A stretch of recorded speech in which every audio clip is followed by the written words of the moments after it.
Think we're live. Welcome. And today we are talking about a bold prediction from JP Morgan. Bitcoin going to $45,000. Let's have a look here.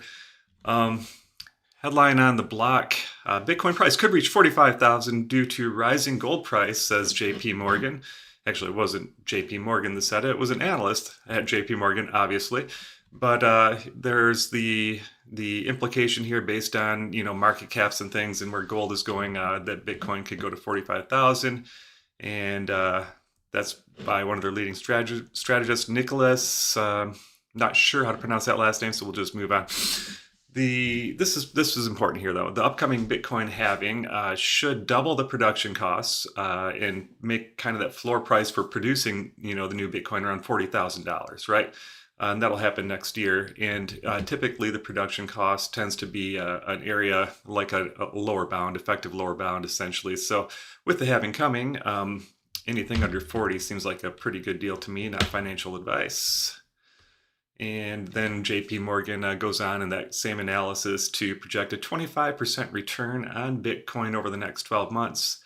I think that's a little conservative, but the fact that it's coming from like a mainstream, financial institution like that, I think does lend some credibility here. So let's take a look at the head and shoulders that we've been talking about recently on the channel here, and I'll give you my take on how I think this is going to go. Like I said, recently I do think this is going to break down and go lower from here, which is good news for those of us looking for a discount. What might that look like? We might go sideways here a little bit longer, bump up against this, reject off this, drop down through this volume gap here, and maybe 25 saves us and we hang out there and go sideways for a while before we pump back up, or maybe we come all the way down to the technical target around 23K until and hit that and then make our way back up from there. Either way, I'm not concerned. I'm looking forward to getting some things on a discount. I did want to elaborate a little bit on the Hong Kong scenario. So Hong Kong retail will get the ability to buy crypto starting on June 1st. And I don't think, I clearly articulated what that means and why you might want to buy ahead of that event. Not financial advice, but it's certainly something I'm looking to do. So this is something called front running, essentially, where you can get in before someone else can. And when a whole new area is granted the ability to access and purchase crypto, a lot of new money can come into the market. And, that buying pressure does drive prices higher, generally speaking. When new liquidity and new demand comes into a market, and the supply remains constant, essentially, there's one place for price to go. Again, not financial advice. You got to assess your own risk. But I do anticipate some upward action when they begin to enter on the following coins that they're allowed to buy. And it's a short list that they're allowed to buy. So we did look at some of this yesterday. Again, I'm not huge on Bitcoin Cash or Litecoin per se, although they may see some little bit of a pump off of this. There are some very good projects in here. And I'm going to take a look at a couple with you right now to kind of give you an idea of, what the upside might look like. And let's start with Ethereum. I'll definitely be buying some Ethereum before June 1st. Just a quick aside, with the debt ceiling looming, and that's been spooking the market a little bit, I do see, project that they'll come to a deal, basically a 2-year deal on the debt ceiling, kick that can down the road until 2025. And then whoever's in the White House in 2025 will have to negotiate the next version of the debt ceiling crisis, and it'll be highly politicized and a big to-do in the news until they do another last-minute deal like they always do. So debt ceiling hopefully gets resolved before June 1st. Hong Kong starts buying on June 1st, and Ethereum, as you can see here, is 62% down from its all-time high. Do I think it's going to go up 62%? On June 1st, no, I do not. But I do think we'll see some percentage point gains, and you could, quickly flip it for a profit potentially. That's, one thing I'm considering, or just buy at these levels and hold. This is a good project to hold over the long run. You can trade it for NFTs, things of that nature. Ethereum is probably one of the more useful tokens to have in the whole blockchain Web3 ecosystem. So I'm always looking to add to my my bags of Ethereum so I can trade into other projects or potentially flip Ethereum for profit. Cardano, 88% off its all-time high. They're still building. They're one of the slowest moving projects in crypto, but over the last bull run in the last few years, they've kind of gotten over a lot of hurdles, and they're a very strong project. I'm looking forward to seeing where they go in this next cycle, but I do expect a lot of liquidity coming into Cardano as well. I do plan on adding some, and I am a holder of Cardano. I have been for some time. It's one of my favorite projects. Polygon, a layer 2 scaling solution for Ethereum. A lot of people that have used or interacted with Ethereum are familiar with the high gas fees. This a lot of times solves that problem for certain types of transactions, and it's a heavily used layer 2 scaling network, which essentially allows you to interact on Ethereum for lower gas fees and quicker transactions, things of that nature. So projects that use Matic or Polygon tend to do quite well, and Matic itself does quite well. It's a very strong project. It's 68% off its all-time high. I do anticipate a lot of people from Hong Kong entering into Matic. Avalanche, 90% off its all-time high. This is a long-term hold for me. I do have some of this as well. And they've recently announced a partnership with Amazon earlier this year, so I know that this is a strong project with active developer community, and they're absolutely going places.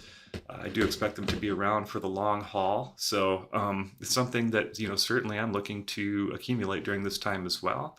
I think a lot of these layer 1s or layer 2s are going to be some of the first movers when this bull run really kicks off in 2024, and then you'll get your smaller caps, and we'll be covering lots of those in the future. So let's keep on moving here. I did promise to buy another cheap NFT today, and I did work out the technical glitches on that. So what we're going to do here is we're on the Legends of Steady Stack, and yesterday you could not see the fly out window when I bought this. I've resolved that. So we're going to go ahead and come down here and mint one, and I'm going to change my scene so you can see this a little bit closer. They're minting at 0.08 today, plus some fees will put us pretty close to 0.09 in the end, which is still under $2. So this is a very cheap NFT, and it's again to go through that process, practice minting, just get comfortable with adding these to your wallet. This is a phantom wallet that I'm using. Solana blockchain is used here. I'm not particularly bullish on Solana or this particular NFT. This is just conceptually illustrating how you can mint an NFT from a project that has not minted out yet. And we'll go ahead and do that now. So it's thinking, and in my lower portion of my screen, you can see down in the lower left, it said minting is success. That little flyout went away. It was there.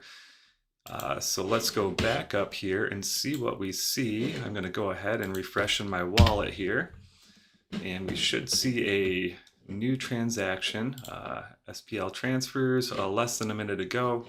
We do have this signature right here. I click on that. I can see it essentially breaks it into 5 transactions. The net result is about 0.09 Solana, or under $2.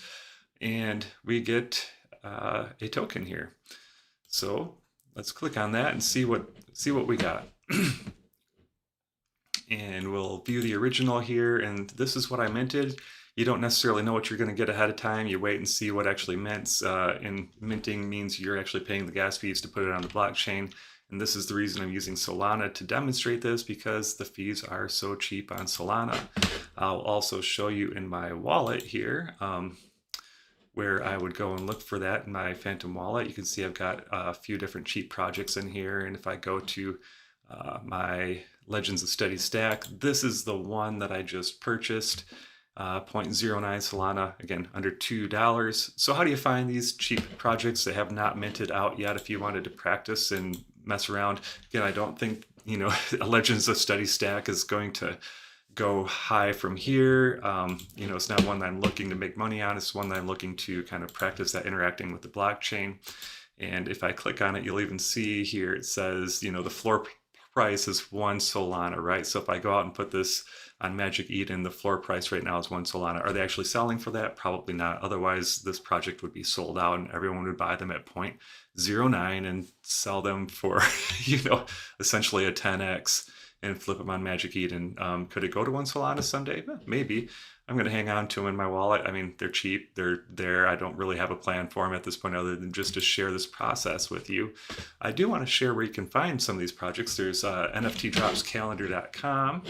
And they have some filters here that might be helpful. So you can go under NFT drops and look under featured drops, today's drops, upcoming drops, or ongoing drops.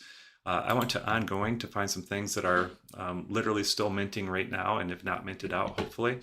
And then I went here and I selected not Polygon. Let me unselect that.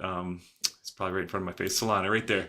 I hit Solana to select the Solana projects, and then I went down and just looked, and I found, hey, here's some cheap, Legends of Steady Stack. It looks like they've got, a fair amount of Twitter followers, an active Discord potentially. It looked like the mint price here was wrong. When I checked out the project, it was actually 0.09 on the mint price, which was even better for me. So I thought, hey, I'll give it a try. So again, that's nftdropscalendar.com, and you can look at some upcoming drops. Let's take a look at that real quick. Now, most of the real NFTs that you're going to want to collect are on Ethereum, and you'll see some of the top ones that show up here will be on the Ethereum blockchain. They'll be much more expensive. You'll have to pay gas fees, so you'll definitely want to research what you're doing there and see if you're getting into a good project or not. Other than that, I think that